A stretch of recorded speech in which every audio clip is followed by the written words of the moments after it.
इतिहास। फर्स्ट, पासवानों की उत्पत्ति कैसे हुई। पासवान दुसाद समुदाय के सदस्यों का उपनाम है। पासवान दुसाद भारत के अन्य राज्यों के साथ उत्तर प्रदेश और उत्तराखंड, बिहार, झारखंड, पश्चिम बंगाल राज्यों में पाई जाती है। पासवान जाति भारत की अनुसूचित जाति से संबंधित है। आइए जानते हैं दुसाद जाति का इतिहास। पासवानों की उत्पत्ति कैसे हुई। दौसाद, जिसे दुसाद या दुसाध के नाम से भी जाना जाता है, उत्तर प्रदेश, बिहार और पश्चिम बंगाल राज्यों में 40 लाख से अधिक लोगों का एक बड़ा समुदाय है। पासवान एक मार्शल और योद्धा जाति है। एक विचारधारा है कि वे राजस्थान के गहलोत राजपूत थे। वे मुगलों से लड़ते हुए राजस्थान चले गए। दुसाध या दुसाध्य का अर्थ है जिस पर विजय प्राप्त नहीं की जा सकती हो। जब अंग्रेज भारत आए और उनका सामना बंगाल के अंतिम स्वतंत्र नवाब सिराज उद दौला से हुआ तो उन्हें हराने के लिए दुसाध समुदाय से मदद लेने की सलाह दी गई, जिन्हें शारीरिक रूप से मजबूत माना जाता था। अंग्रेजों ने सलाह पर काम किया और प्लासी की 1757 की लड़ाई में नवाब को हराकर जीत हासिल की। रॉबर्ट क्लाइव की सेना प्लासी की निर्णायक लड़ाई जीती और भारत में ब्रिटिश साम्राज्य की नींव रखी। अब हम जानेंगे पासवान शब्द की उत्पत्ति कैसे हुई। अंग्रेजों ने दुसादों को औपनिवेशिक सरकार के लिए चौकीदार या पुलिस मुखबिर बनाकर पुरस्कृत किया।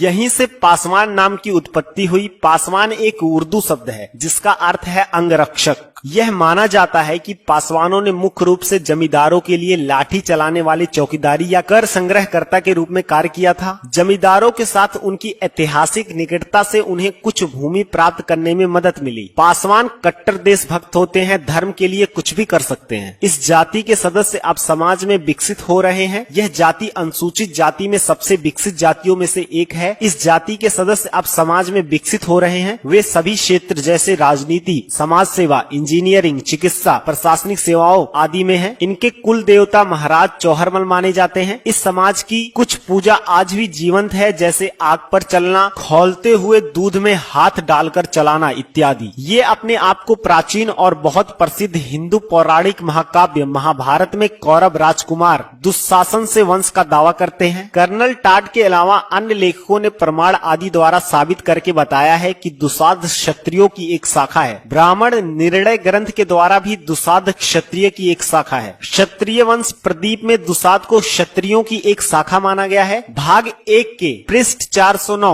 1100 क्षत्रियों की सूची में दुसाध का 480वां स्थान दिखाया गया है। दुसाध राहु पूजा करते हैं। राहु पूजा केवल बिहार में दुसादों के यहाँ होती है। यह पूजा अपने कुल पुरुष की है जो इस वंश के आदि राजा थे। यह इस जाति की पुरानी पूजा है। राहु पूजा पासवान जाति के लिए एक शक्ति का प्रतीक है। जैसे मैंने पिछली वीडियो में भी बताया था, पासवान जाति के लोग अलग अलग कला में माहिर होते हैं, जैसे कि शिल्प कला, स्थापत्य कला और मंदिर बनाने की कला आदि। पिछले कुछ दशकों में इस समुदाय के कई सदस्य बेहतर अवसरों की तलाश में, जैसे कि नौकरी और शिक्षा आदि के लिए दिल्ली और मुंबई जैसे महानगरीय शहरों में बस गए हैं। प्रदेश सरकार को उपाय सुझाने के लिए बिहार में गठित महादलित आयोग ने कहा है कि दुसाध पासवान जाति को अभी महादलित श्रेणी में रखना उचित प्रतीत नहीं होता। अगर आपको भी ऐसा लगता है कि पासवान जाति को दलित समुदाय में नहीं गिना जाना चाहिए तो कमेंट में जरूर बताइएगा। दुसाध लोगों की संख्या, बल और उनकी सामाजिक और तुलनात्मक आर्थिक ताकत ने मिलकर शुरू से ही उनकी राजनीतिक अहमियत को बनाए रखा है। उम्मीद करता हूँ इनके समाज में ऐसे ही एकता आपस में बनी रहेगी और भविष्य में इनका समुदाय काफी नाम कमाएगा। अगर आपको ये वीडियो पसंद आई हो तो चैनल को सब्सक्राइब कर लो। आपका